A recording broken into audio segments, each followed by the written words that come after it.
beaucoup. Monsieur Ramdani. Monsieur le Président, Madame la Vice-Présidente, chers collègues, Madame la Vice-Présidente, vous avez rappelé le travail fait par les proviseurs et les gestionnaires dans le cadre du dialogue individualisé de gestion. Ce dialogue de gestion individualisé avec les établissements présente au moins deux vertus principales. D'abord, de proposer des montants de dotation ajustés au plus près des besoins et donc conformes à notre conception de la dépense publique, utile et juste. D'autre part, d'être un mode de gestion qui vise à la fois à la responsabilisation et à l'autonomisation des établissements. Ce dialogue, nous le pratiquons au quotidien avec les établissements et par notre présence dans les conseils d'administration où nous contribuons aussi à tisser ces liens de confiance. Liens de confiance que la politique régionale veut encore renforcer avec les établissements en leur laissant la libre utilisation des fonds qui leur sont accordés dans le cadre de la dotation globale. La DGF n'est pas affectée et nous considérons qu'il est souhaitable que notre institution continue de verser prioritairement ses financements via la DGF plutôt que par le biais de subventions spécifiques. Nous y voyons deux avantages.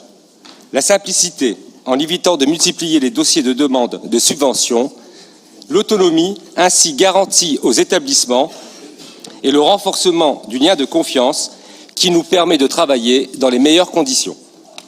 Je voudrais également souligner que le souci constant de bonne gestion des deniers publics de notre institution nous conduit à mener une politique à la fois incitative, mais également en accompagnement des EPLE pour la recherche d'économies. Pour cette raison, la dotation actuelle initiale est toujours basée sur 95% des dépenses des années précédentes pour inciter l'établissement à aller chercher dans le delta de 5% des marges de manœuvre qui lui permettent de faire ces économies de fonctionnement. Bien sûr, la région les accompagne par l'optimisation des achats, par exemple, mais avec un principe directeur que je voulais rappeler aujourd'hui, des économies sur le fonctionnement, une mutualisation qui permet une optimisation des dépenses, mais jamais de contraintes sur les activités pédagogiques.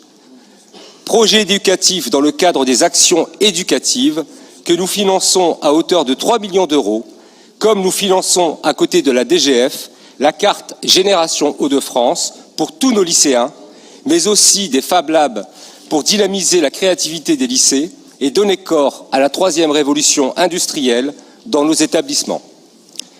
Chers collègues, l'action et l'effort de la région portent sur le fonctionnement des lycées, mais aussi sur les projets éducatifs. Par cette action, nous contribuons à assurer à chaque lycéen un parcours de réussite et d'épanouissement. La volonté de la région est également d'assurer une équité dans l'accès à ces moyens pour tous les jeunes et pour tous les territoires. Madame la Vice-Présidente, notre groupe est fier de soutenir une politique lycée aussi exemplaire et une si belle ambition pour notre jeunesse. Je vous remercie.